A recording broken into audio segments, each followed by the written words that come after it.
Um dia após a Alemanha e os Estados Unidos anunciarem o envio de tanques para o exército da Ucrânia, a Rússia intensificou os ataques no país vizinho. Pelo menos 11 pessoas morreram durante os bombardeios. Detalhes com Luca Bassani. Após a quarta-feira histórica com envios de tanques, com anúncio de envios de tanques, tanto dos americanos quanto dos alemães para a Ucrânia, a Rússia já começa o seu processo de retaliação, principalmente através de bombardeios intensos na estrutura energética da região de Odessa. 2 facilidades foram pelo menos atingidas, segundo os ucranianos, além, é claro, de edifícios residenciais, principalmente na região de Kiev, durante as últimas horas, 35, o que acabou vitimando 11 pessoas e deixando outras 11 pessoas feridas. Nós vemos que os famosos tanques alemães Leopard 2 a 6 provavelmente levarão alguns meses a chegar ao território ucraniano, assim como os tanques Abrams dos Estados Unidos. Mas os alemães, com a sua autorização também do envio de países aliados terceiros à Ucrânia, da mesma tecnologia, possibilita com que Polônia e Finlândia, que já demonstravam a vontade de mandar cerca de 25 unidades, possam fazê-lo já nas próximas semanas, o que será essencial para as batalhas travadas na região do Donbass, segundo o presidente Volodymyr Zelensky. De qualquer maneira, órgãos de inteligência e a própria resposta rápida da Rússia dá a entender que uma nova retaliação, uma nova ofensiva russa parece estar sendo preparada naquelas regiões do leste do país, principalmente a província de Donetsk. Lembrando que a batalha por Bakhmut ainda não terminou, a cidade está praticamente sob ruínas, mas ainda é contestado o domínio, se é totalmente russo ou se os ucranianos ainda detêm partes importantes da cidade, além, é claro, da vontade do próprio exército do presidente Vladimir Putin de reconquistar as regiões que foram tomadas já pelos ucranianos, recuperadas pelos ucranianos de Kherson, no sul do país. Tudo indica que essa guerra continuará a ter desdobramentos e batalhas pelos próximos meses e completará logo mais um ano sem nenhuma perspectiva de mudança ou perspectiva de paz, já que o próprio presidente Zelensky repetiu mais uma vez no dia de hoje que não há como conversar e dialogar pela paz com o presidente Putin. Continuaremos também com as atualizações da guerra da Ucrânia diariamente aqui para toda a nossa audiência. Luca Bassani, de Braga, em Portugal, para a Jovem Pan News. Bom, e para falar sobre a guerra entre Rússia e Ucrânia, hoje aqui ao nosso ladinho, nos estúdios da Jovem Pan News, o jornalista Luiz Kawaguchi. Kawaguchi, boa noite, seja bem-vindo. Boa noite, sempre um prazer estar aqui com vocês. Prazer é nosso. Bom, Kawaguchi, vimos aí a informação que nos trouxe Luca Bassani. 11 pessoas morreram, pelo menos outras 11 ficaram feridas em uma nova chuva de mísseis que a Rússia lançou contra a Ucrânia. Bom, este ataque pode ter sido uma retaliação já de Moscou contra este envio dos tanques modernos do Ocidente para a Ucrânia? Sim, com certeza já é uma retaliação. Não é a primeira vez que a Rússia lança chuvas de mísseis contra a Ucrânia. Isso vem acontecendo pelo menos desde outubro. E os alvos sempre foram a infraestrutura elétrica da Ucrânia, ou a maioria dos alvos. Ou seja, a ideia seria infligir dor e infligir sofrimento na população ucraniana para que os ucranianos se voltassem contra o seu próprio governo e tentassem aí fazer com que ele se rendesse à Rússia. Isso não aconteceu. Muito pelo contrário, os ucranianos eles até apoiaram mais o esforço de guerra do presidente Volodymyr Zelensky.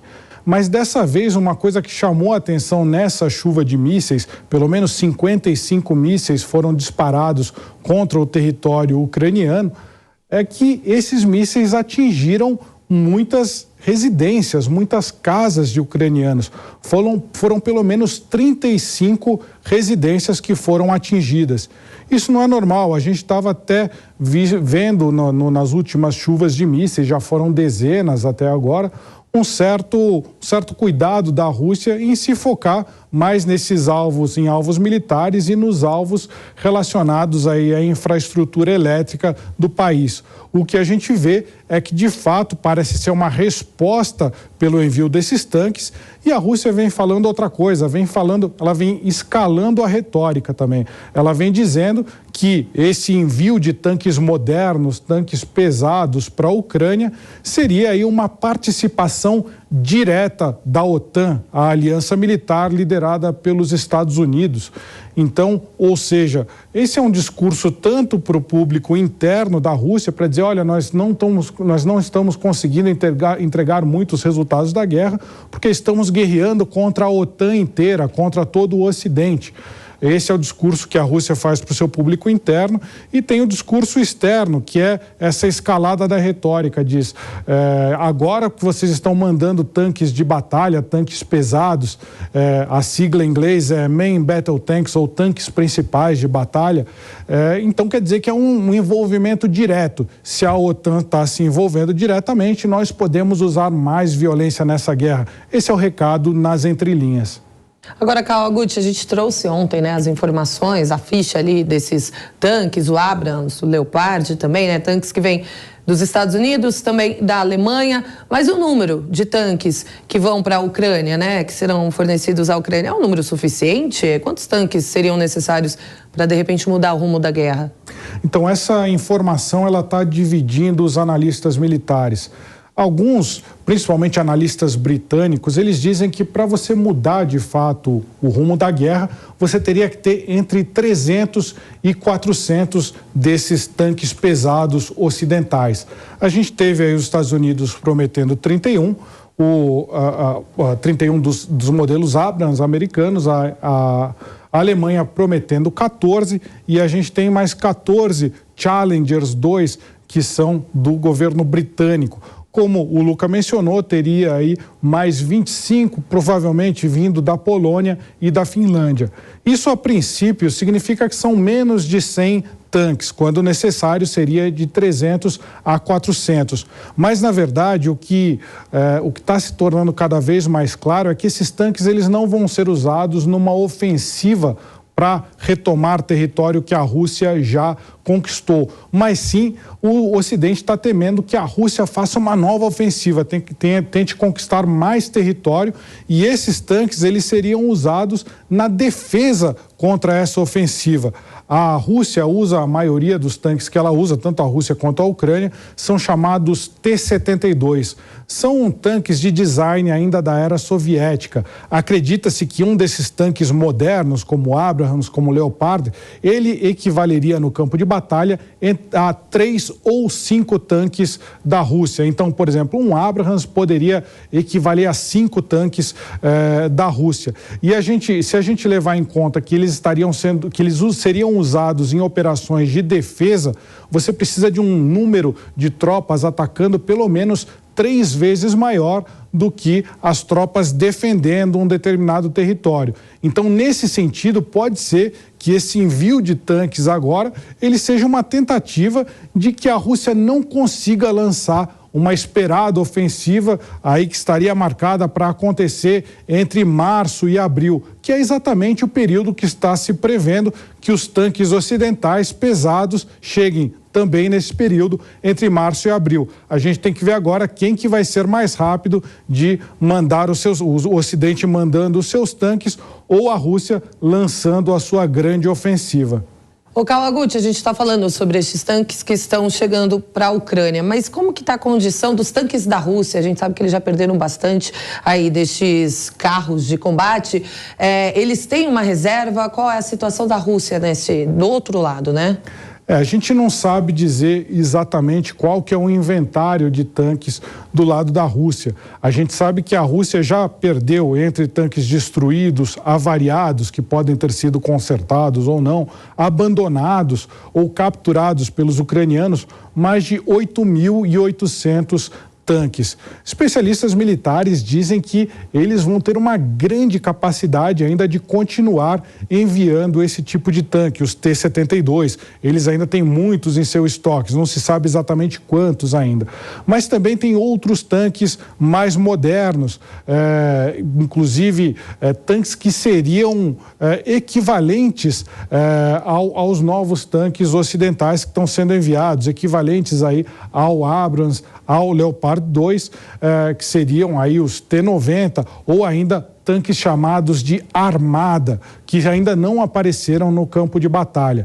Então, não se sabe, até agora é muita especulação, se os tanques russos mais modernos, eles vão estar prontos para combater diretamente no campo de batalha os Abrams, os Leopard e os Challenger, e também não se sabe que tipo de tanques ocidentais, qual que é a geração que está sendo enviada para a Ucrânia. A gente sabe que, por exemplo, esses tanques Abrams americanos, eles já foram usados em alguns combates no Oriente Médio, e eles se mostraram aí vulneráveis a armas antitanque ainda do período soviético.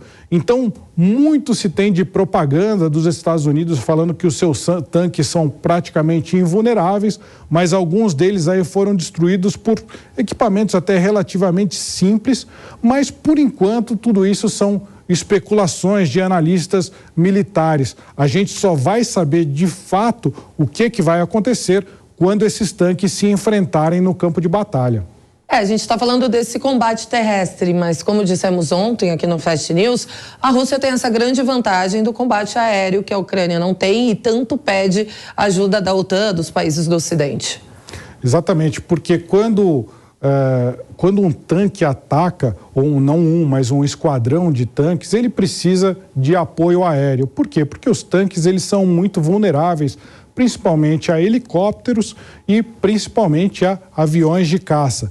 A gente sabe que o poderio aéreo da Rússia ele é infinitamente superior ao poderio da Ucrânia. A Ucrânia começou essa guerra com cerca de 120 aviões de caça. Acredita-se que eles tenham menos da metade até esse momento desses aviões de caça que começaram a guerra. Então, seria muito difícil para a Ucrânia fazer frente à Rússia em operações aéreas. Mas também a Rússia já mostrou uma certa incompetência nessas operações aéreas. Muitos dos seus caças, caças avançadíssimos, como o Su-35, eles foram usados usando as chamadas bombas burras, ou seja, bombas que não são teleguiadas, não são direcionadas por satélite, por laser. Então, eles tinham que sobrevoar os seus alvos para assim conseguir bombardeá-los. E muitos desses aviões russos foram destruídos ao sobrevoar os seus alvos. A gente não sabe se a Rússia tem ainda em estoque bombas inteligentes para, durante essa nova ofensiva que especula-se que pode acontecer, ela dar apoio ao avanço de seus tanques e destruir, assim, os tanques ucranianos. A gente sabe que também houve um envio muito grande de armas antiaéreas, desde armas que podem ser operadas por soldados, 1 ou 2 soldados, até grandes baterias antiaéreas, como os NASAMS, como os IRIS-T. Os NASAMS são americanos, os IRIS-T são equipamentos alemães e agora estão se propagandeando o uso dos mísseis Patriot dos Estados Unidos. Então ficaria difícil para a Rússia também voar com a sua força aérea em cima da Ucrânia se tem baterias antiaéreas avançadas, como o IRIS-T e os Patriots. Então talvez essa superioridade aérea russa, ela pode ser frustrada por causa das baterias antiaéreas que a Ucrânia já tem no terreno.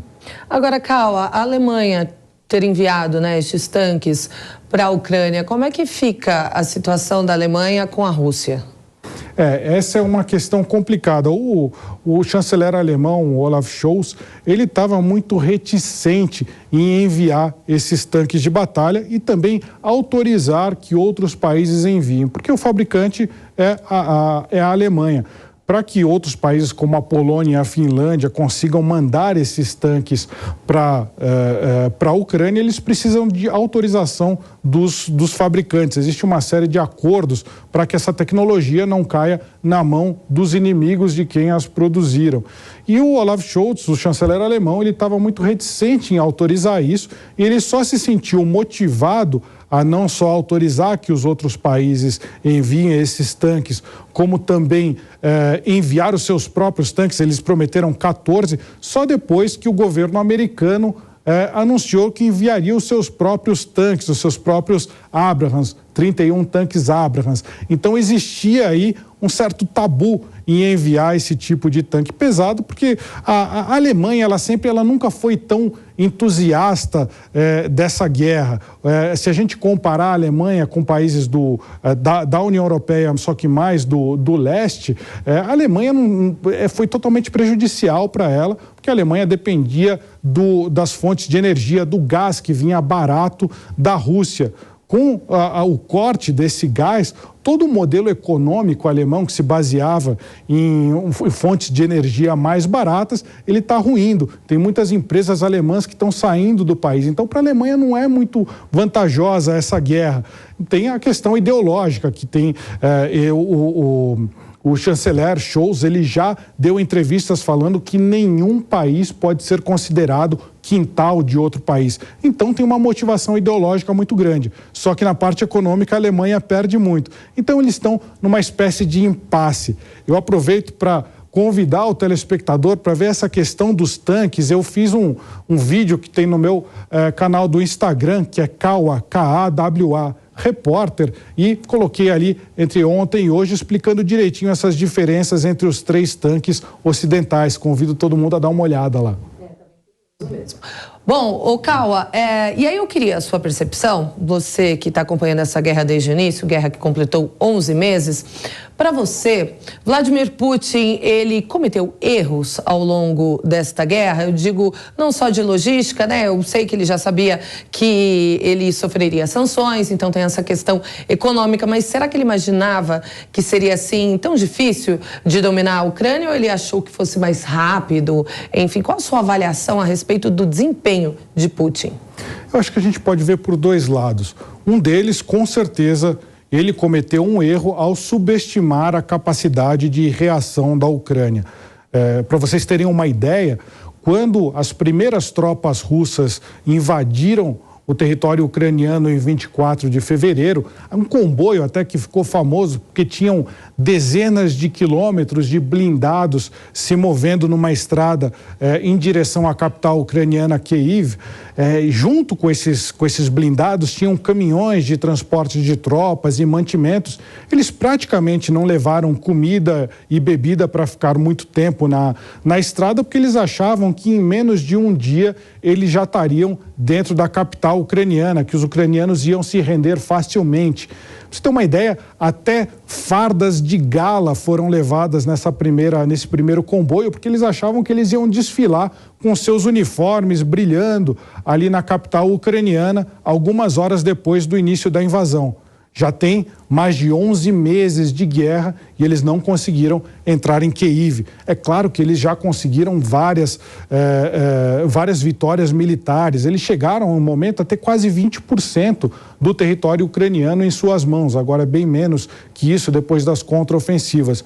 Mas isso mostra que, sim, houve um problema de planejamento. Mas a gente não pode subestimar o presidente Putin. Ele é tudo menos essa figura que se vende aí de um louco. Ele aprende com seus erros e ele está preparando uma grande ofensiva agora, pelo menos essa é a leitura dos serviços de inteligência ocidentais, que não pode ser menosprezada. Dificilmente a Rússia vai cometer os mesmos erros de 24 de fevereiro. E agora, quando o Ocidente manda seus tanques de batalha, é um sinal de que eles estão preocupados do que pode vir nessa nova ofensiva. A Rússia ainda não usou diversos de seus recursos, como esses tanques armada, ou usou em pouca quantidade as chamadas bombas termobáricas, que é uma tecnologia aí muito temida, porque ela acaba incendiando toda uma região e destrói a infantaria do inimigo. Então tem muita coisa ainda que não foi usada. Não dá para a gente achar que essa guerra já foi ganha pela Ucrânia e pelo Ocidente. Tem muita coisa para acontecer ainda. Poxa vida. Ao mesmo tempo eu te pergunto, na sua opinião aí, os especialistas imaginariam que Volodymyr Zelensky resistiria tanto assim dessa forma? O Zelensky, ele ganhou um status político muito mais alto do que ele tinha quando ele decidiu permanecer na Ucrânia, mesmo frente a uma possibilidade dele ser morto, porque ele era um dos alvos iniciais dessa invasão russa. Quando ele decidiu ficar e ele disse para os americanos: eu não quero uma carona para sair daqui, eu quero mais munição, ele foi alçado a uma categoria política muito mais alta. Seus críticos dizem que não, que ele é apenas um fantoche sendo manipulado pelas forças do Ocidente, pelos Estados Unidos, pela Grã-Bretanha. Mas, de fato, a Rússia não esperava uma resistência tão grande, não esperava que o Volodymyr Zelensky se mostrasse um chefe de Estado, ou seja, eles tinham, o Kremlin tinha o Volodymyr Zelensky como um outsider, ele era um ator antes do início da guerra. Dificilmente o Kremlin conseguiria prever que ele tomaria a postura de um chefe de Estado. É claro que ele não fez isso sozinho, ele teve o apoio dos chefes de Estados do Ocidente. Mas ele está lá resistindo, ele não saiu. Eu, inclusive, quando a cidade de Kherson foi liberada no dia 11 de novembro, 2 dias depois, eu entrei em Kherson e ele foi dar uma entrevista. Eu lembro que havia sons de artilharia ininterruptos, estava caindo bombas na cidade de Kherson. Ele foi até a praça principal e deu uma entrevista coletiva de quase 10 minutos. Ele era um alvo ambulante, mas ele mostrou bastante coragem. Esse tipo de demonstração de coragem dele tem elevado o status político dele. É claro que a Rússia questiona isso, mas eu estava lá e eu vi a cidade sendo bombardeada e ele, como um alvo prioritário da Rússia, se mostrou em praça pública. Então isso mostra que ele não é o simples fantoche ou o simples comediante que a Rússia esperava encontrar no governo da Ucrânia. Além disso, né, Cauã, como você mesmo bem disse, tem todo esse apoio do Ocidente, dos Estados Unidos, enfim, de outros países que fazem com que a Ucrânia consiga resistir. Completaram 11 meses dessa guerra, mas com o Ocidente ainda financiando armamentos, injetando bilhões e bilhões, a Ucrânia vai continuar resistindo, mas sem perspectiva de ganhar essa guerra. Então a gente pode ver uma guerra que possa durar anos e anos. É verdade, só os Estados Unidos já investiram mais de 100 bilhões de dólares nessa guerra. Mas há, de fato, uma esperança no Ocidente de que essa guerra pode ser vencida. Ou seja, eles querem impedir que a Rússia continue o seu chamado pelo Ocidente de neoimperialismo. A Rússia, por sua vez, diz que não, que ela está só respondendo a um avanço da OTAN, a Aliança Militar Ocidental, sobre áreas que ela reconhecia como sua área de influência.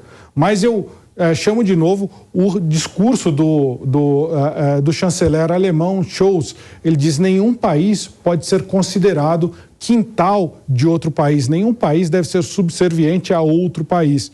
Nesse ponto, eu acho que o Ocidente, não só os Estados Unidos estão lucrando muito com essa guerra, a gente tem que dizer isso, mas a Europa não está lucrando, a Europa está tendo muitas perdas e a gente vê um movimento de diversos países europeus para defender a Ucrânia. Por quê? Porque eles têm medo que um expansionismo russo possa, de fato, ameaçar a democracia, ameaçar a forma de vida que se vive lá na Europa. Então essa é uma questão crucial e eu acho que se não houvesse esse apoio do Ocidente, fatalmente a Ucrânia já teria sucumbido, já teria perdido essa guerra. Mas o Ocidente, ele pensa que realmente eles podem ganhar da Rússia. Eles conseguirão expulsar todas essas tropas russas e aí vai ter um problema muito grande. Uma eventual derrota da Rússia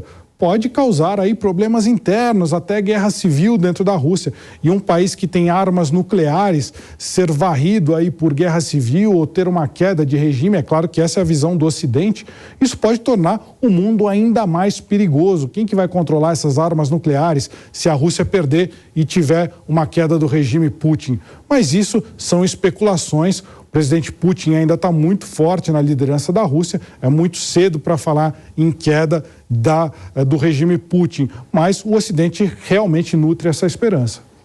Ocidente, dessa forma, ele nutre essa esperança, ele ajuda indiretamente a Ucrânia nessa guerra, achando que a Ucrânia possa vencer a guerra. Há chances de algum país do Ocidente entrar diretamente nessa guerra, confrontar com a Rússia? Essa é uma chance mais remota, porque se um país, por exemplo, da OTAN, ele resolver entrar nessa guerra contra a Rússia, pegar a Polônia, por exemplo, se ela entrasse, ela está se armando, já tem anos que ela que ela dobrou o seu investimento em armas. Se ela entrasse em confronto com a Rússia, o pacto da OTAN, que é a Aliança Militar Ocidental, é que se um ataque a um país seria um ataque contra todos os países. Isso já foi acionado, por exemplo, quando os Estados Unidos foram lutar contra os extremistas lá no Oriente Médio. Isso já foi acionado uma vez. Então, se um país da OTAN entrasse em confronto direto com a Rússia, essa cláusula poderia, em tese, ser acionada. Lembro que isso não é automático, tem muita política aí no meio ainda. Mas, se acontece, ela pode ser acionada e aí seria um cenário semelhante ao que a gente espera, o que a gente acredita que seja a Terceira Guerra Mundial, ou seja, um confronto direto entre OTAN e Rússia se conflagraria pela Europa inteira e aí estaríamos diante da Terceira Guerra Mundial. Por fim, aproveitando que você comentou sobre isso, hoje, Cauã, o jornal The New York Times trouxe uma reportagem dizendo que o centro de poder na Europa está se movendo para o leste, ou seja, a Polônia, como você disse, e os países bálticos estão ganhando importância política por estarem preparando suas forças armadas para uma eventual guerra.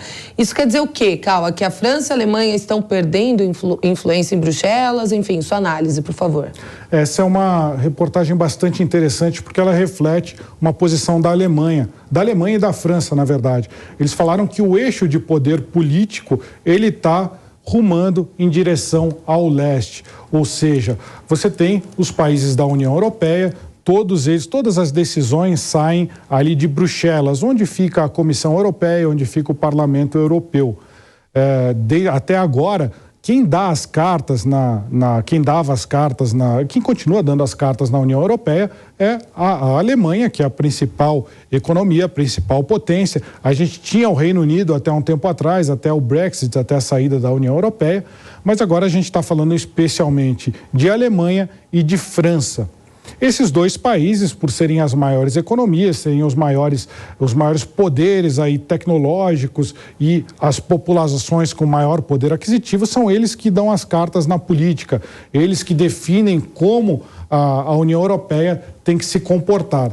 Só que aconteceu uma diferença. Agora, com a guerra na Ucrânia, os países do leste europeu, e aí eu estou falando especificamente mesmo da Polônia, da Letônia, da Estônia e da Lituânia, que são os países bálticos, eles ganharam uma importância muito grande. Primeiro, porque eles receberam mais de 7 milhões de refugiados, ou cerca de 7 milhões de refugiados. Muitos deles voltaram para a Ucrânia depois, mas passaram principalmente pela Polônia, esses refugiados. E a Polônia teve que gastar bilhões aí para receber esses refugiados.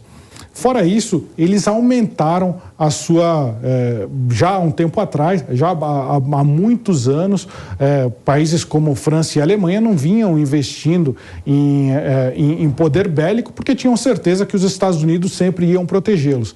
Agora, quem está ali na fronteira com a Rússia, ou com a Bielorrússia também, a Polônia e os países bálticos, eles vêm já há décadas já investindo em poder militar. Por quê? Porque eles têm medo de ser invadidos de novo.